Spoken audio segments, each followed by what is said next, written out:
Film की शुरुआत में हम मजीद नाम के एक छोटे बच्चे को देखते हैं जो जादू राज्य के राजमहल को दूर से देख रहा होता है। दरअसल मजीद एक अनाथ और गरीब लड़का है जो इस राज्य में शायद भटकते हुए पहुंच गया है। मतलब कि जादू राज्य उसके लिए नया था। साथ ही मजीद के पास हम चट्टी नाम के एक बंदर को भी देखते।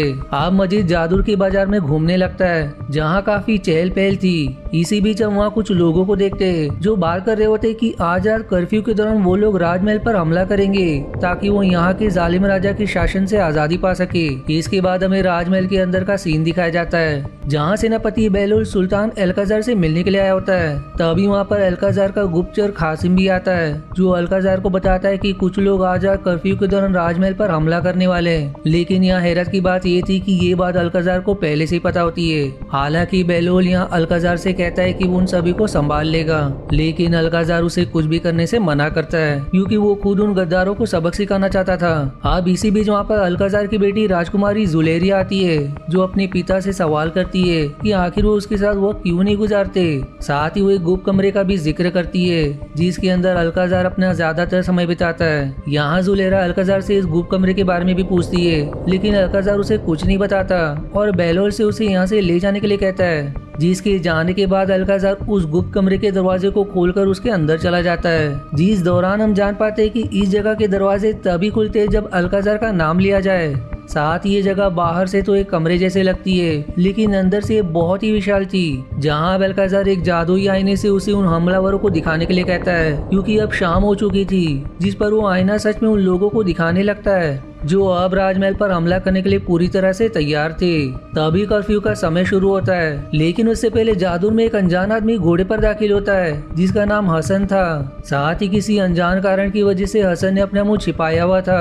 अब ये सब देखकर अल्काजार जादू की मदद से वहाँ एक तूफान ले आता है। मतलब कि अल्काजार एक सुल्तान होने के साथ साथ एक जादूगर भी था। यहाँ अल्काजार के लाए तूफान से सब कुछ तहस महस हो जाता है जो देख मजीद भी एक जगह छिप जाता है और ये तूफान इतना तेज था कि वहाँ मौजूद लोग हवा में उड़ने लगते हैं जिससे अब देखते ही देखते वो सभी लोग बुरी तरह घायल हो जाते हैं जो अल्काजार पर हमला करने वाले थे। और फिर तूफान थमने के बाद अल्काजार बेहलोल को उसकी सेना के साथ शहर में गश्त लगाने का आदेश देता है। साथ ही वो उन गद्दारों को सबक सिखाकर काफी खुश था। तभी उसे उस जादुई आने से आवाज आती है कि वो जब तक एक खास जादुई गुलाब को हासिल नहीं कर लेता तब तक वो पूरी तरह सुरक्षित नहीं है। साथ ही आईना ये भी बताता है कि वो गुलाब अच्छाई का प्रतीक है, इसलिए कोई सच्चे दिल वाला इंसान ही उसे तोड़ सकता है। बाकी अगर किसी और ने उसे तोड़ने की कोशिश की तो वो पक्का मारा जाएगा। अब क्योंकि अल्काजार एक बुरा आदमी था इसलिए वो आईने से सवाल करता है कि आखिर वो कैसे उस गुलाब को प्राप्त करे, जिस पर आईना उसे बताता है कि वो सच्चे दिल वाला इंसान जादू में प्रवेश कर चुका है जिसके जरिए अल्काजार जादुई गुलाब पा सकता है। और अब आईना अल्काजार के कहने पर उसे उस आदमी को भी दिखाता है जिसमें अल्काजार देखता है कि तूफान की वजह से हसन बेहोश हो चुका है जिसे मजीद होश में लाने की कोशिश कर रहा था।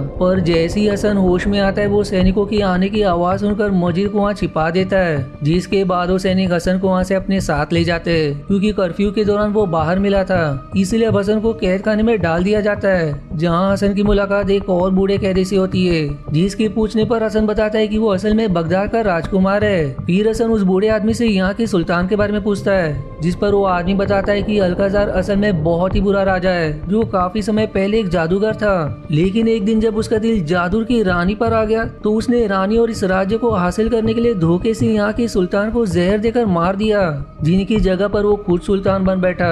साथ ही उसने रानी से भी शादी कर ली जिस वजह से उसे रानी की बेटी यानी कि राजकुमारी जुलेरा को भी अपनाना पड़ा। और जब रानी की भी मृत्यु हो गई तो अल्काजार ने जुलेरा को एक तरह से महल के अंदर ही कैद करके रख लिया। हालांकि उसकी खूबसूरती के चर्चे दूर दूर तक है जिस वजह से कई राजकुमारों ने उसे हासिल करने की कोशिश भी की पर कोई भी कामयाब नहीं हो पाया।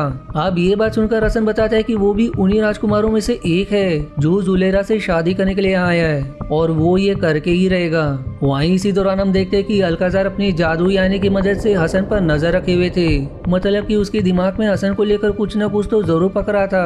अब कुछ देर बाद जैसे ही एक सिपाही हसन और उस बूढ़े आदमी को खाना देने के लिए आता है वैसे ही मौका देकर हसन वहाँ वहाँ से बाहर निकल जाता है। फिर वो बेलोल समेत वहाँ मौजूद सभी सिपाहियों से लड़ते हुए अल्काजार तक पहुँच जाता है, लेकिन आखिर में जब बेलोल और बाकी सब उसे घेर लेते तब अल्काजार उन्हें रोक लेता है। और क्योंकि हसन घायल हो गया था इसलिए उसे आराम करने के लिए कहता है, क्योंकि वो हसन के इरादे से वाकिफ था। इसलिए वो यहाँ उससे कहता है कि अब तक कोई भी राजकुमार यहाँ तक पहुँच नहीं पाया, इसलिए वो अगली सुबह राजकुमारी जुलेरा के साथ उसके रिश्ते के बारे में उससे बात करेगा।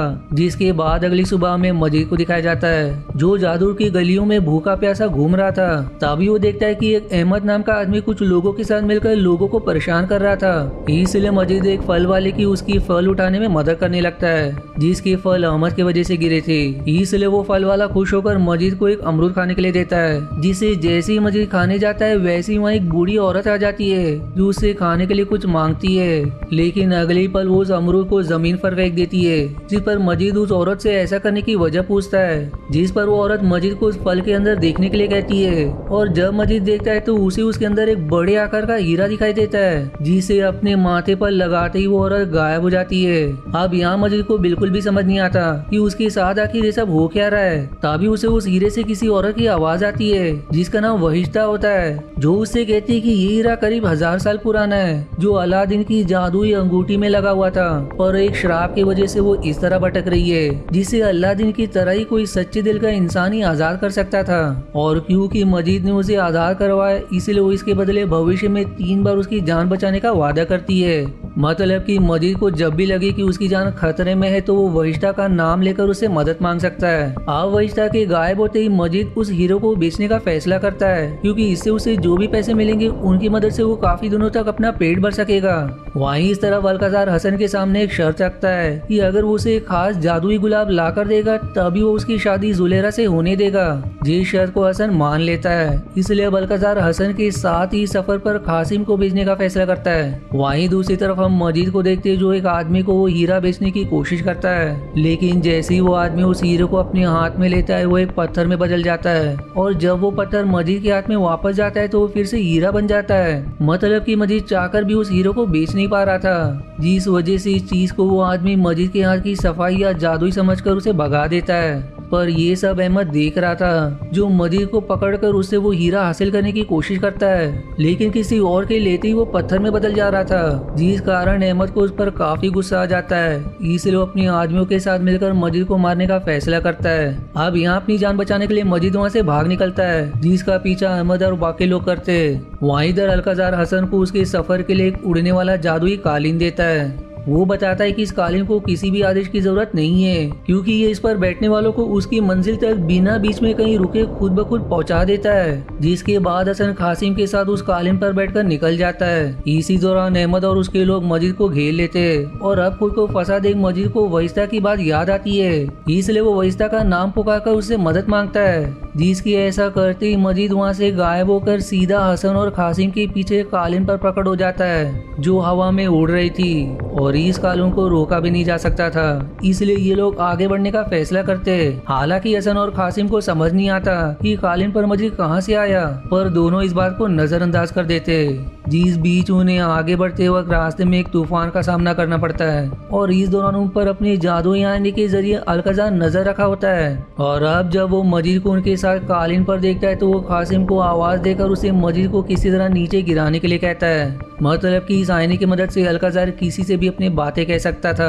अब अल्काजार का आदेश सुनकर कासिम मजीद को उसके बिना पता चलते ही उसे नीचे धक्का दे देता है, जिस दौरान मजीद फिर से वहिश्ता को याद करता है। और अब मजीद के इस तरह नीचे गिर जाने से हसन काफी दुखी होता है, पर वो अब चाहकर भी कुछ कर नहीं सकता था। और फिर अगली सुबह तक ये लोग उस जगह पहुंच जाते जहां इन्हें वो जादुई गुलाब मिलेगा।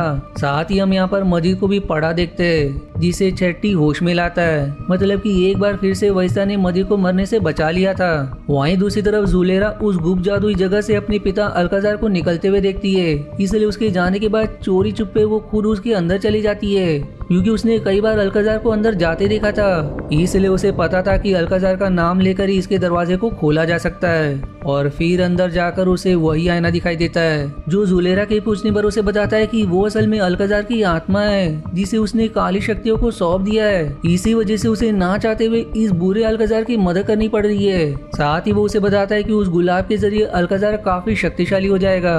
जहाँ अब जुलेरा उस आईने से उसको हसन को दिखाने के लिए कहती है, क्योंकि वो जानना चाहती थी कि हसन कहाँ पर है। इसलिए वो आईना उसे दिखाता है कि हसन और कासिम उस गुलाब की तरफ बढ़ रहे हैं, जिन्हें रास्ते में एक बोतल पड़ी हुई मिलती है, जिसे खोलते ही उसमें से एक जिन निकल आता है, जो इन दोनों को ही जान से मारने की कोशिश करता है। लेकिन मौका पाकर हसन उस बोतल को उठा लेता है, जिसे उठाते ही जिन उनके सामने गिड़गिड़ाने लगता है, जिस पर अब हसन उसे जादुई गुलाब तक पहुंचने का रास्ता बताने के लिए कहता है, और वो जिन उन्हें रास्ता बता भी देता है। और कासिम उस बोतल को तोड़कर जिन को मार देता है, मतलब कि जिन की जान उसी बोतल में थी।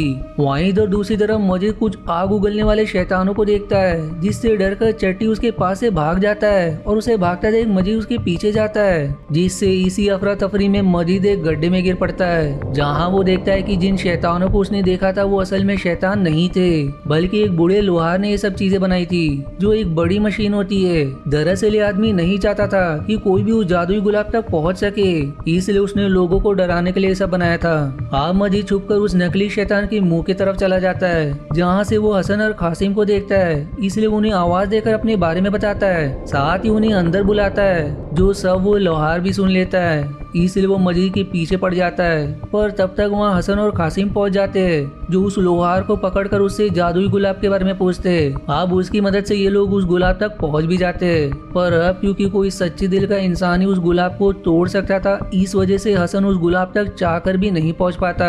पर तब तक वहाँ मजीद का बंदर चट्टी भी आ जाता है, और क्योंकि मजीद के पास वो हीरा था, इसलिए वो गुलाब को खुद लेने जाता है, जिसमें वो कामयाब भी हो जाता है। वहीं इधर अल्काजार ने भी जुलेरा को रंगिया तो पकड़ लिया था, फिर तभी उसकी नजर हसन और बाकी सब पर पड़ती है, जिन्होंने वो गुलाब हासिल कर लिया था।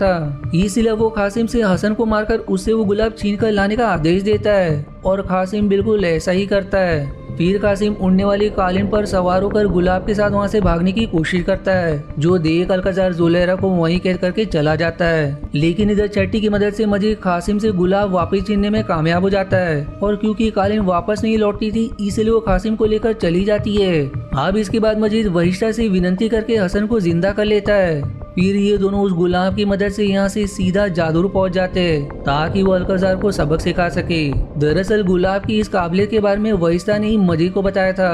आप जादूर पहुंचते ही हसन उन लोगों की मदद लेता है, जो अल्काजार को मारकर इस राज्य को आजाद करवाना चाहते थे। फिर मजीद उस गुलाम की मदद से आम कालीन को भी उड़ने वाली कालीन में बदल देता है, जो सब अहमद सुन रहा होता है। इधर अल्काजार कासिम को बिना गुलाब के देख उसे एक मेंढक में बदल देता है। तभी अहमद आकर उसे हसन और महल पर होने वाले हमले के बारे में बताता है। इसलिए अब अल्काजार अहमद और बेलोल को अपनी जादुई कालीन देकर हसन से लड़ने के लिए भेजता है, जो महल की तरफ ही बढ़ रहे थे।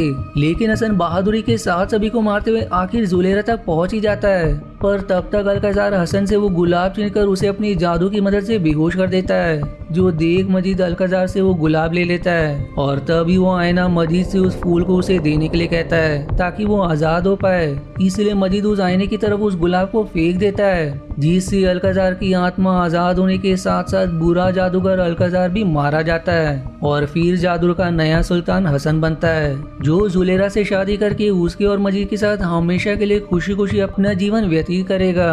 और फिर इसी हैप्पी एंडिंग के साथ ये मूवी यहीं समाप्त हो जाती है। आशा है आपको मेरी एक्सप्लेनेशन पसंद आई। यदि हाँ तो प्लीज वीडियो को लाइक करना और चैनल को सब्सक्राइब करके सपोर्ट करना ना भूलें। मिलते हैं अगले एक्सप्लेनेशन वीडियो में, तब तक के लिए धन्यवाद दोस्तों।